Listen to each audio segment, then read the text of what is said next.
Hello students, मैं श्रीमती सुमन गोयल, सहायक आचार्य इतिहास, आज आपसे 1930 की आर्थिक मंदी का जो टॉपिक हम पढ़ रहे थे उसे आगे कंटिन्यू कर रहे हैं। जैसा कि अपन ने पिछली क्लास में पढ़ा था कि 1930 में सारे विश्व को एक भयंकर मंदी का सामना करना पड़ा था, जो इतिहास में तीसा की मंदी के नाम से जाना गया, और इसके कारणों पर अपन ने चर्चा की।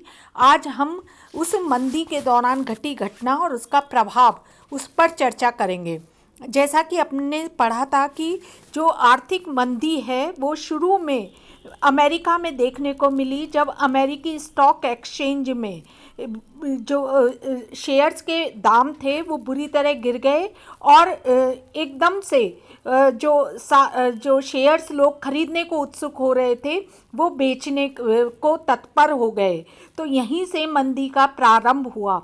इस मंदी के दौरान कि जो उद्योगपति थे, उन उद्योगपतियों ने अपने उद्योगों को बंद कर दिया, यानी उनमें निर्माण कार्य कम हो गया, बंद कर दिया, जिससे क्या हुआ कि उत्पादन घटने लगा, उत्पादन घटने लगा। तो उन्होंने जो उनके मजदूर वगैरह थे उनकी छटनी करना शुरू कर दिया। परिणाम स्वरूप लोगों की नौकरियां गई।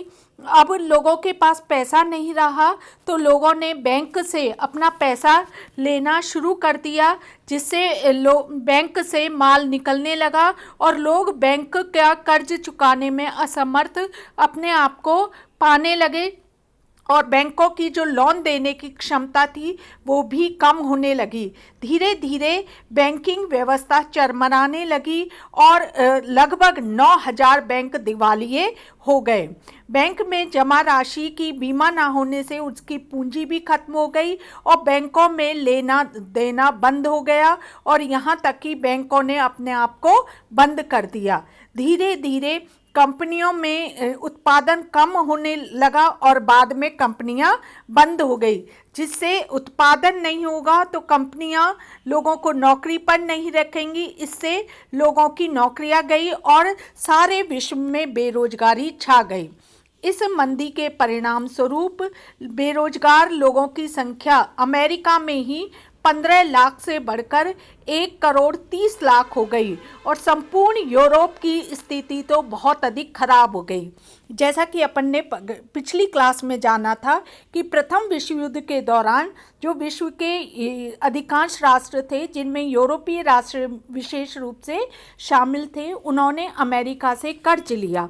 अमेरिका से कर्ज लेने के कारण उनकी स्थिति खराब हो गई, क्योंकि इस ऋण को चुकाने, जिसे युद्ध ऋण कहा जाता है, इस ऋण को चुकाने की उनकी क्षमता नहीं रही। इससे क्या परिणाम निकला कि और यूरोप के देश तो कमज़ोर हो गए, लेकिन अमेरिका ने चूंकि प्रथम विश्व युद्ध के दौरान सैन्य साजो सामान को बेचा था यूरोपीय देशों को, इसलिए अमेरिका की अर्थव्यवस्था मजबूत हो गई और अमेरिका की जो आर्थिक स्थिति है वो अच्छी हो गई।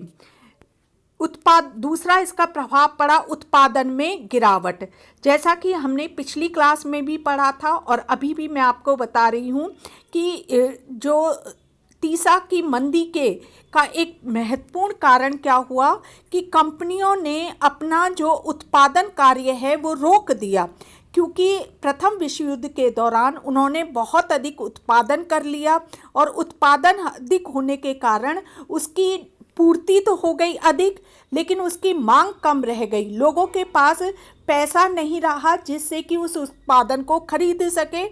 परिणाम स्वरूप उद्योगों ने, जो उद्योगपति थे, उन्होंने अपने उद्योग बंद कर दिए और इस कारण से उनमें उत्पादन बंद हो गया, और उत्पादन बंद होने के कारण उन्होंने जो मजदूर थे उनकी छटनी करना शुरू कर दी। तो इसका एक परिणाम ये भी निकला कि बेरोजगारी बहुत अधिक बढ़ गई, क्योंकि उद्योग हो गए बंद और उद्योगपतियों ने अपने उद्योगों पर ताले लगा दिए और मजदूरों और कर्मचारियों की छटनी कर दी। इससे बेरोजगारी बहुत अधिक बढ़ गई और इस प्रकार अमेरिका से शुरू हुई इस आर्थिक मंदी ने सारे विश्व को अपने प्रभाव में ले लिया। इसका एक परिणाम ये हुआ ब्रिटेन द्वारा स्वर्ण मान का परित्याग। जैसा कि अपन ने पिछली क्लास में पढ़ा था कि हर राष्ट्र अपने स्वर्ण के हिसाब से अपना एक स्वर्ण मान तय करता है, लेकिन 1930-31 की आर्थिक मंदी के कारण ब्रिटेन को अपने स्वर्ण मान का परित्याग करना पड़ा और सरकार ने सोने का निर्यात बंद कर दिया।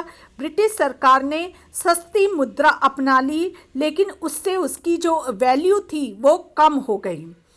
चूंकि उद्योगपतियों ने अपने उद्योगों को बंद कर दिया, इसलिए एक परिणाम ये निकला कि औद्योगिक उत्पादन में गिरावट आ गई।